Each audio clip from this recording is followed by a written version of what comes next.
Well, when you're living in this world, which is your focus on? What is more beloved? Yeah, gentlemen, can I ask not to eat in this room, not to eat during the shiur, if possible. Your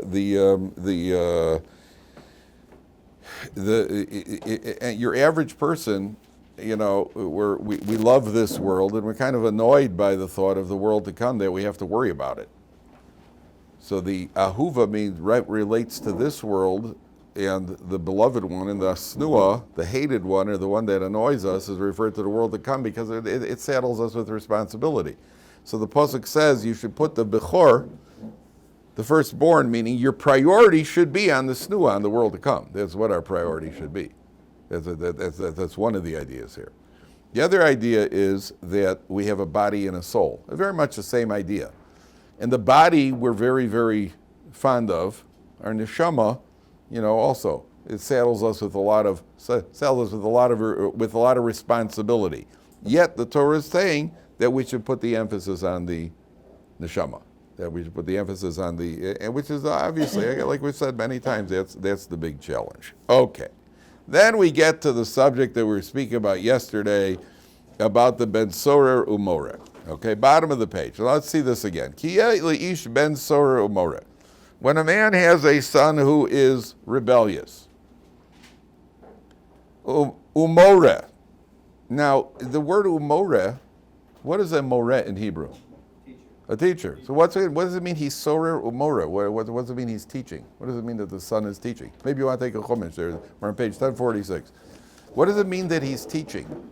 I mean, sometimes you get, like the classic teenager who thinks he knows more than his parents do.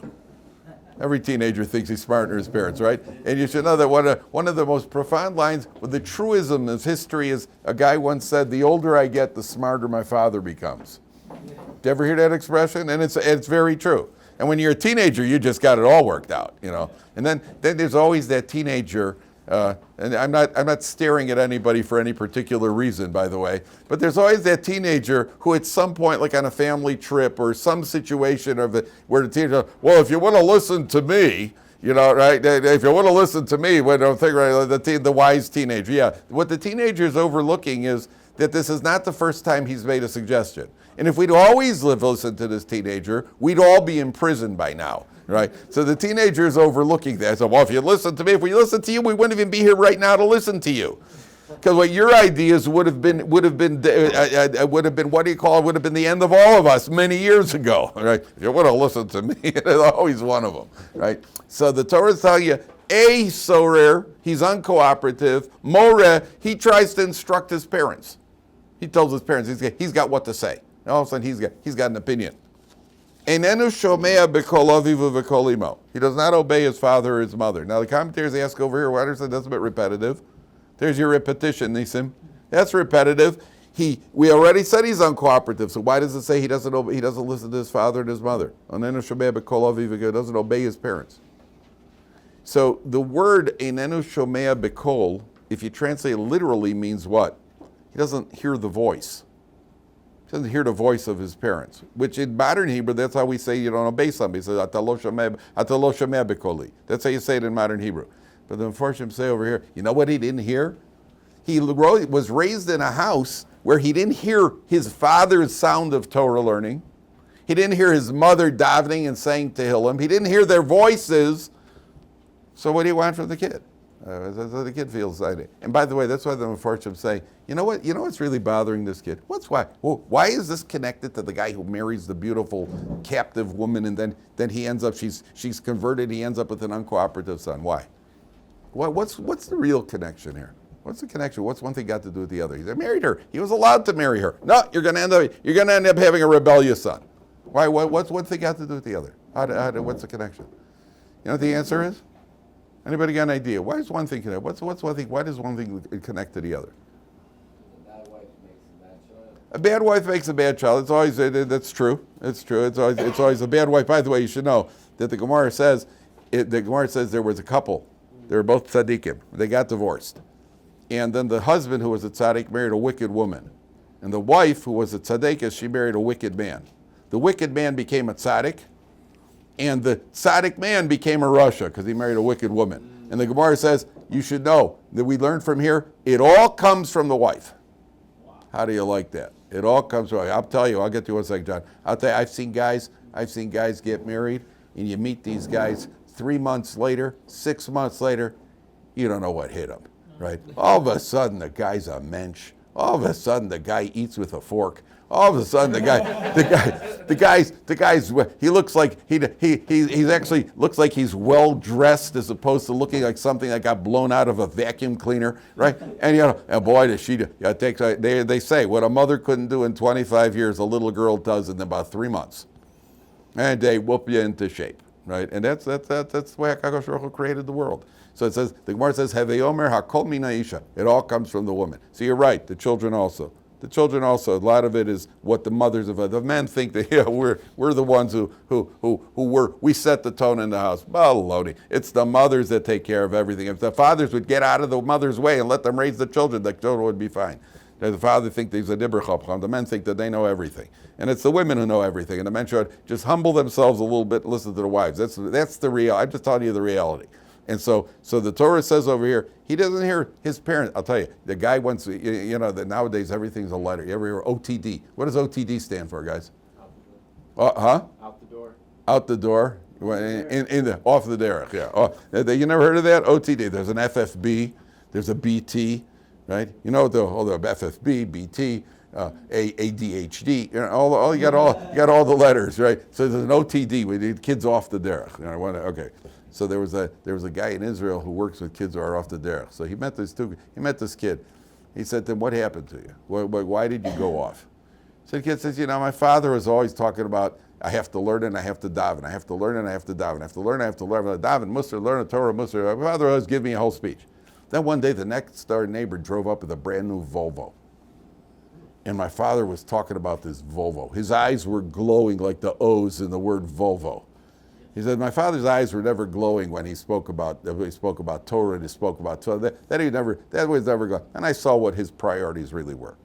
That's when the whole thing's a bluff. So that's why, okay, that was his excuse. Obviously, he was just looking for an excuse, but we don't want to give him the excuse. What does this kid see in the father? He sees superficial values in his father.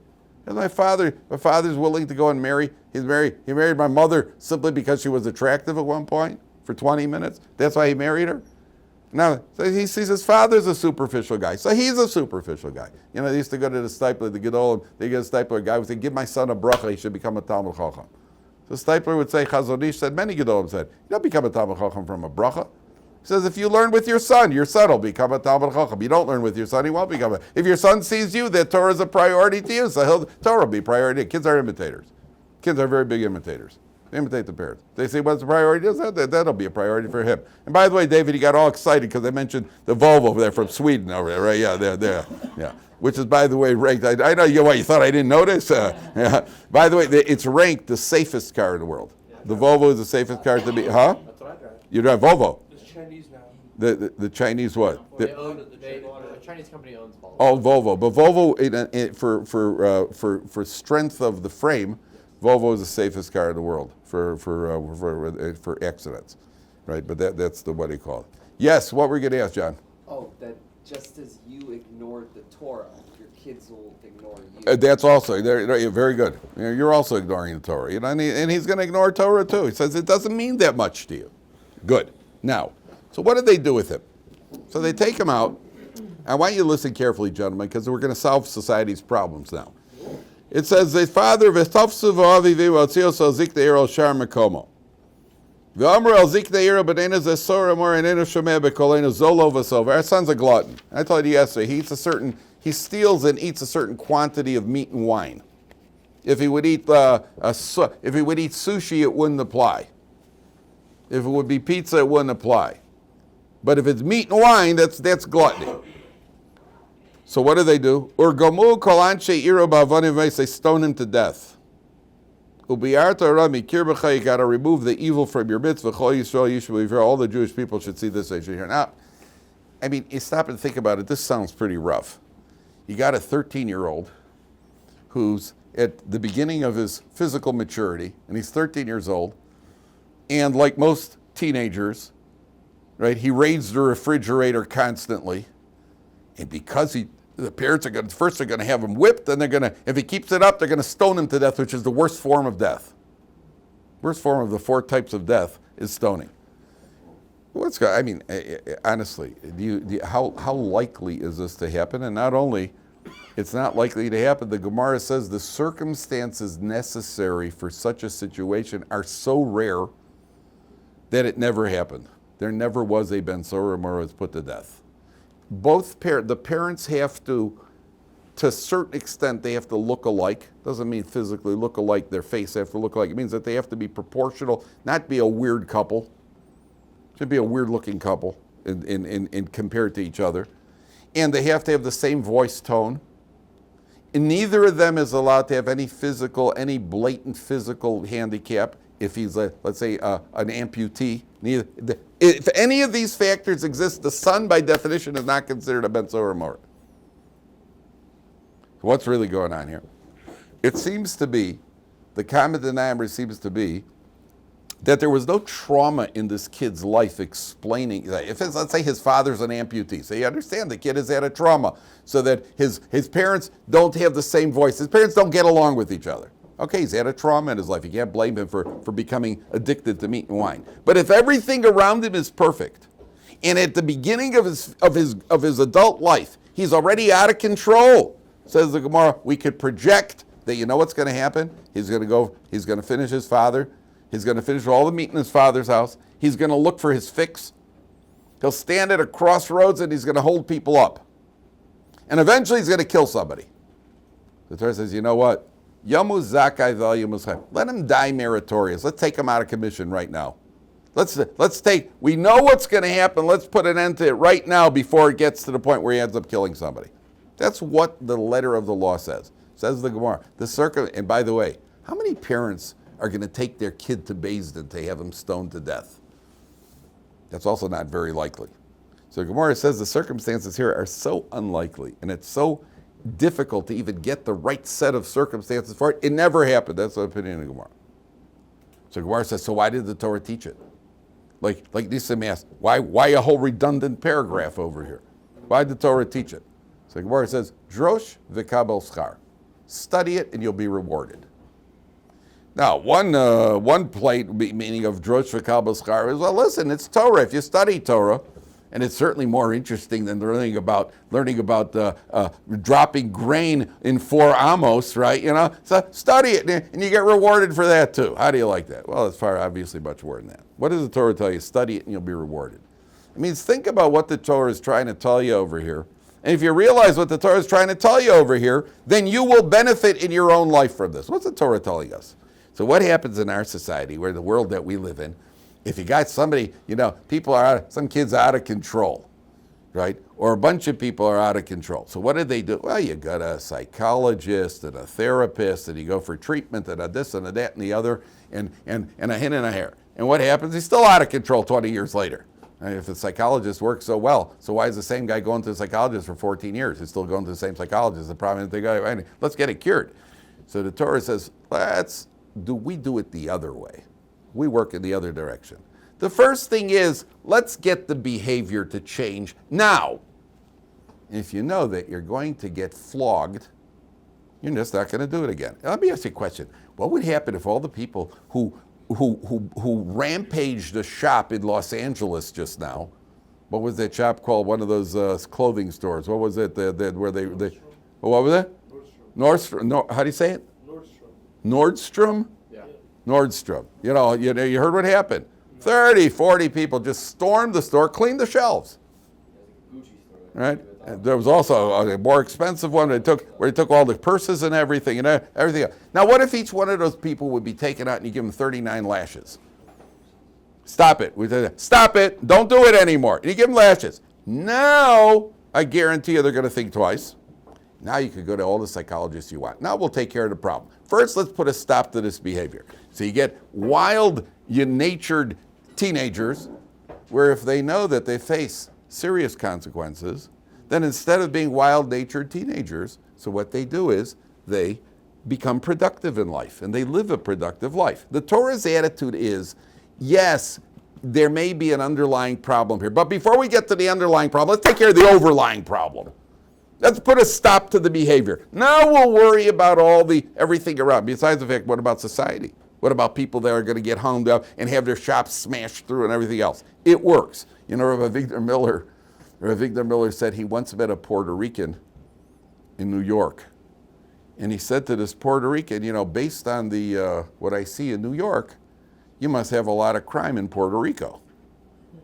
So the Puerto Rican said, no, man, we have very little crime in Puerto Rico. He said, why is that? He says, because in Puerto Rico, if a policeman stops you on the street because you're spray painting something or you're vandalizing or you're stealing, the policeman takes you into the police station, and on the back of the door, he's got a chain. And he takes the chain and he applies some physical therapy with the chain, and then he says, now go behave yourself, Julio. Right? And that's it. And therefore we have very little crime in Puerto Rico. We import it to America. Because in America, what they do is if you commit a crime, they bring you into what do you call it? You have a parole officer. Once in 6 months, say, hi, Bob. And that's it. In the meantime, you go and you vandalize and steal and you carjack all over the place. So he said, that's what works. We have to that means that the Torah is teaching you, obviously, you know, it sounds like this, like frum people are just beating up their kids, you know. Like, I think I've potched each one of my sons maybe the most 3 times in his life, each one of my sons. One of them I never got. The youngest one I never did. Yeah, I missed out some job satisfaction there, right? I think the max was 3 times 4. And even when I did, I told him I'm giving you 4 potches now, and that was it, 4 potches. But a kid's got to know that there's something that's going to keep you in line. You got to know this. So you can't potch your kids too much. The daughters I never potched. I got beat up girls. You know, what are we going to do with a girl? Let the mother take care of them. You know, that was it. I did other things. I threw dirty socks at them and stuff. You know, I wasn't going to potch them, right? But what do you call it? The boys, you got to keep them in line. They've got to know that there's law and order. The Torah is teaching you, and what happens if you don't? Oh, you're going to be soft, and you're going to use all sorts of psychology, and it's all great. You go to a psychologist all you want. I got nothing against psychologists. But first, let's put a stop to the behavior. Do you know that in the United States, I told you this once. I was 20 years old. They had a show on TV called Scared Straight. Did you ever hear of this? Yeah? Okay, Scared Straight. I saw the first episode. Scared Straight is they took a group of teenagers who already, gang members, who were already they had a brush with the law already. They're already in trouble. They bring them to a federal penitentiary.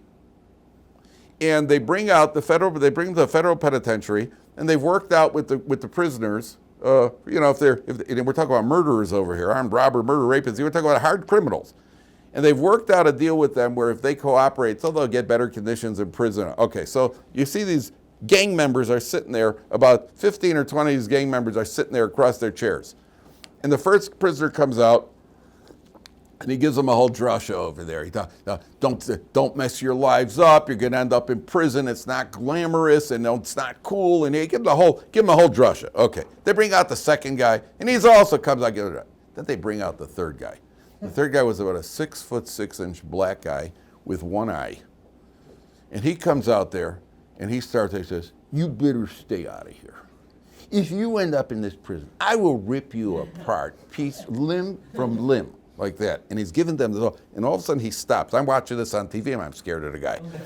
And all of a sudden he stops and he goes to the guy in the end, the biggest guy, wearing a leather jacket with a thing, and he walks out, he puts his face right in the guy's face. He goes, "You're laughing at me." The guy looks and goes, "You're laughing at me. There ain't a guard in sight over here. I could kill you right now. I'm here for murder anyway." The guy's like this. And also you see here's a gang member. So he starts crying. He has tears on the ground. They did follow-up statistics on these guys. 20 guys. One of them in the next 2 years got a parking ticket. I did worse. One of them in 2 years got a parking ticket. Why? Because listen, you're out of control. You're out of control. We have to figure out a way to control you. No one was ever killed for this. But the Torah is telling you he's out of control. He's got an addiction. He's addicted to meat and wine. We don't see that in our day and age where people are drug addicts. The Torah is telling you exactly what happens nowadays. People are drug addicts, so what do? Most of the murders are because people are addicted and they need money, so they're killing people for money so they can go get their drugs. The Torah is telling you exactly. I don't know if it's most people, but it's common, very, very common. That's the idea. Okay. Any questions on that? John, somebody had a question. Okay. So the Torah says it never happened. But there's a life lesson here. That's the idea. Okay. Take a look at, here is the part, I want you to see this because this is the Gemara that we're learning now. On Pasuk Chaf Beis. Skip down to the next, to 7 lines to the bottom. Lo sira eshor achicha o eseyo nidachim. 1048. 7 lines to the bottom. You should not see your friend's ox or his sheep wandering visalatem and just neglect them. Hashev teshivim la'achicha. You got to give it back to your fellow. This is it. This is what we're learning right now. Giving back lost objects. V'im lo karo v'achicha elecha. Now, what do you do if your fellow man is not near you? You found his cow. V'lo yadato. You don't know who the guy is. You're holding on to his cow. V'asafto al toch beisecha. You keep the cow in your house. V'hayimcha adrosh achicha osav asher yisalo. So keep him in your house, and then you got to give it back to your fellow. And the Torah goes on and tells you all the laws of returning lost objects. Now, there is a medrash that the medrash says that there was a man who the queen lost an expensive bracelet of some sort, or a necklace or a bracelet, and she put out she made an announcement that anybody who finds the bracelet and returns it within 30 days will be rewarded. And if you don't return it within 30 days, you'll be executed. So there was one of the Amoraim or Tanoim, I don't know if it was Reb Shmuel ben Susrati, he found the bracelet. And he waited till day 31. And he brought back the bracelet to the queen. So the queen said to him, oh, I guess, so when did you find it? He said 31 days ago. I guess you didn't hear the announcement. Well, I heard the announcement. So why didn't you bring it back sooner? He said, because I didn't want you to think that the reason I'm bringing you back is because I'm intimidated by you. I'm bringing it back because the Torah says to return lost objects. Now, it is a questionable about returning lost objects to a non-Jew, whether you're obligated to and whether or not there's a Kiddush Hashem aspect. He felt that it would be a Kiddush Hashem to bring it back. So he brought, and oh, by the way, she blessed him, obviously. She said, oh, wow, you have a wonderful God. And then he could, gave him riches, and everybody lived happily ever after. Right? But there is a question, he wasn't executed. There is a question about whether or not when you find a lost object, the Kiddush Hashem end of it. So now you're learning in the Gemara, you learn all about what the parameters are. Okay? Now, here's one, if you want to know, how significant is it, gentlemen? Take a look at page 1050. Oh, is this ever significant? 1050, second line. Lo yekli gever alisha. A man's garment should not go on a woman. A man's more than a garb. Lo yekli gever alisha v'lo yilbash gever seamless. A man shouldn't wear a woman's skirt. Ki tov as Hashem elokecha kol osei. It's an abomination.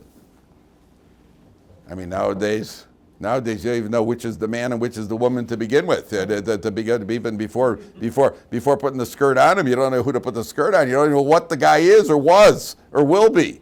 Or she, whatever it is. Why is it an abomination? Because generally it's for the sake of immorality. It's for a woman. A woman wants to somehow infiltrate a man's dormitory, or a man wants to infiltrate a woman's dormitory. So they cross-dress.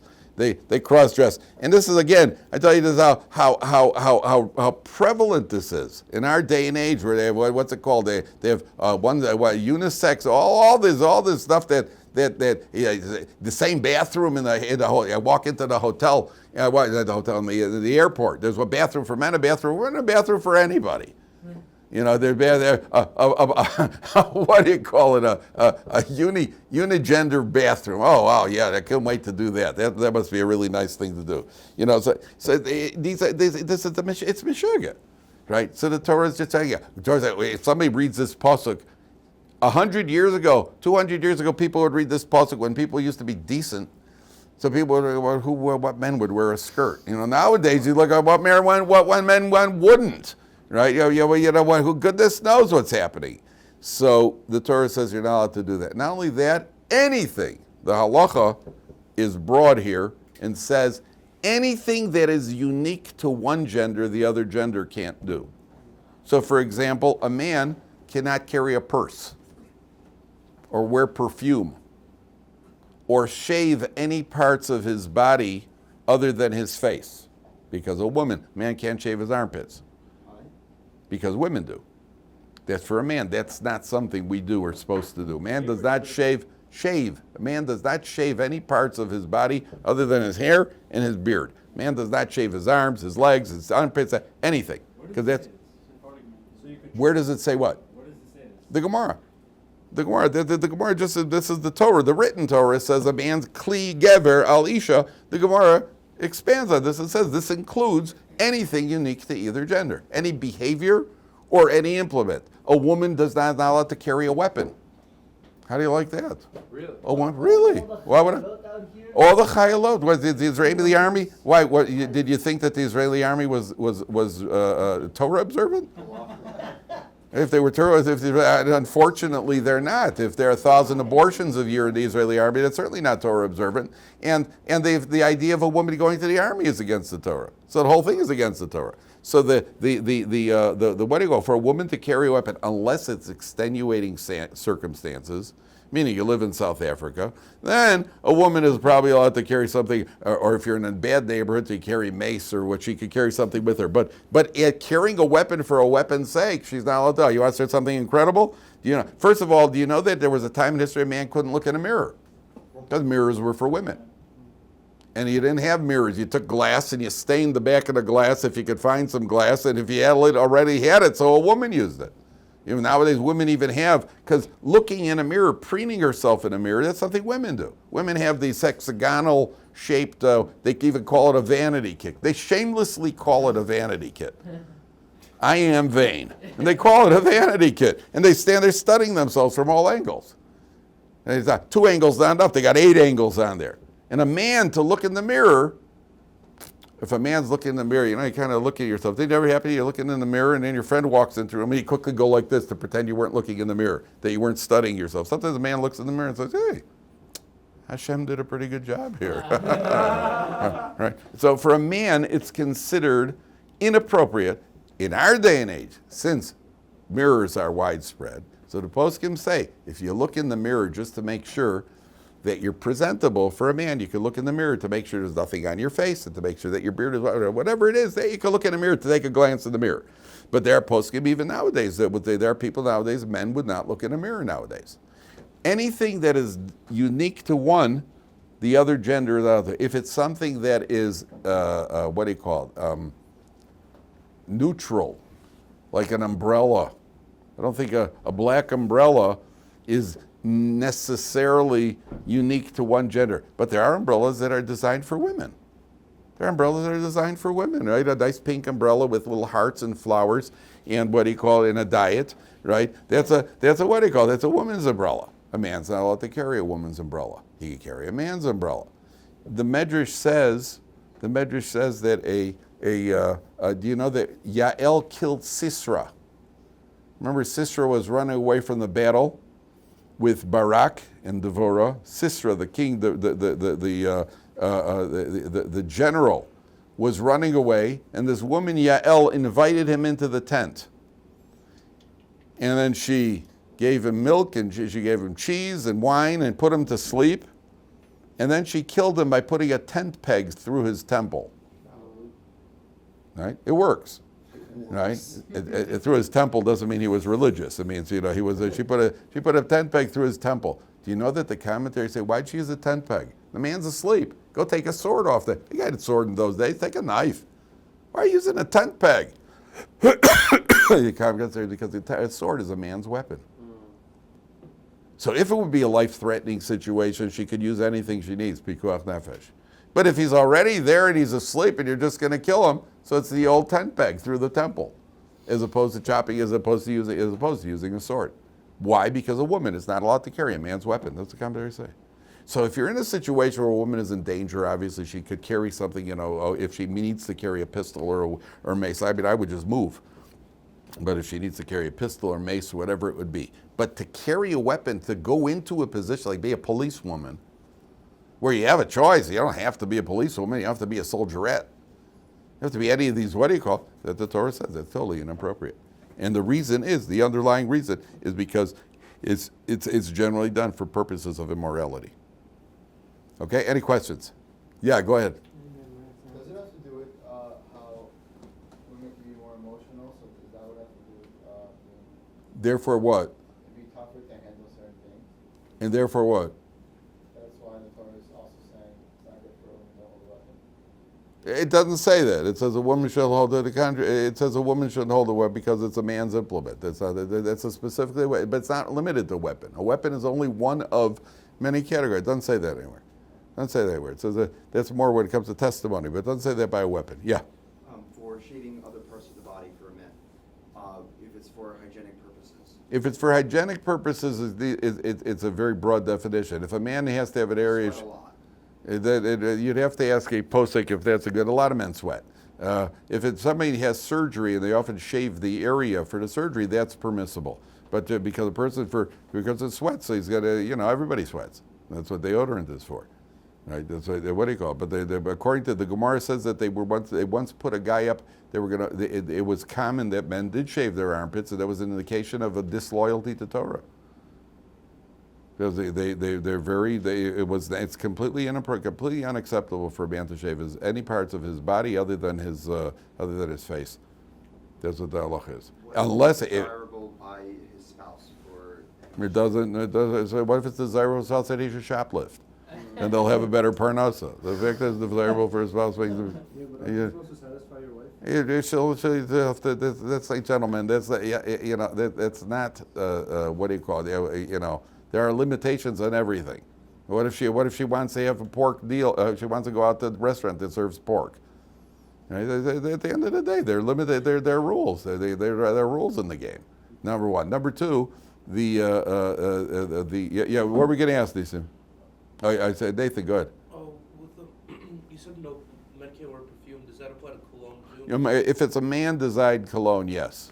A man could wear cologne, even though the Gemara says it's not. The Gemara is not thrilled about it, but yes, a man's allowed to wear cologne, aftershave, pre-shave. Nowadays, yeah, aftershave, pre-shave. I mean, think about the way we are in our society. You put on an aftershave, a pre-shave, soap, shampoo, conditioner, deodorant. Right? You walk out of your house, you smell like a fruit shop. Like a flower shop. That's in our day and age, and that's the permissible thing. So you're not allowed to wear a woman's perfume. What else? 1 second. There was another thing you asked about the shaving the body. Where else was there? Something else about I wanted to mention. pertaining to a specific body part or? I don't remember. Is it, just out of curiosity, is it that you shouldn't, not only that it's like you shouldn't be doing something a woman does, but like you shouldn't take a razor to your skin? That's a different halacha. That's a different halacha. But not you. When we do shave, we get not shave with a razor. That's a completely different category. Oh, okay. But that's when you shave. That's how to shave it, right? You can't use a razor. But that's a completely different halacha. Here we're just talking about that, and a woman's not limited by that. And therefore, those are the parameters of the halacha. Again, I didn't make any of this up. This is all the same Torah that says that we can't eat shellfish, right? What about shortening the hair in certain parts of your life? No. You're not allowed. The man is not allowed You to. have like a lot of back hair. A man's not allowed to shave. I know what I was going to ask. If a man has a specific question, then he'd have to ask a posek. A posek about that. But generally, the rule is no. There was one question that came up to the poskim. This is 100 years ago, that a man who had a weird situation where half his beard turned white and the other was black, and he was very, very embarrassed, and he wanted to know he's allowed to dye the other half of his beard. And one of the poskim said yes. There were other poskim who said no, absolutely not. The one thing they did agree on is that he could dye the other part of his beard white. That he could do. Why? Because when women dye their hair, women don't try to look older, women try to look younger. So women will dye their hair. If they dye their hair, they dye their hair black or red, as the case may be in Israel, or whatever that. No women dye their hair white. No women are trying to look older. And therefore, if he wants to even it out so he could dye it white, that's not considered something women would do. And that's only an extenuating circumstance where a guy was very embarrassed. So one who has personal questions on it, you have to ask a posek to find out what is allowed, what isn't allowed. Yes, question.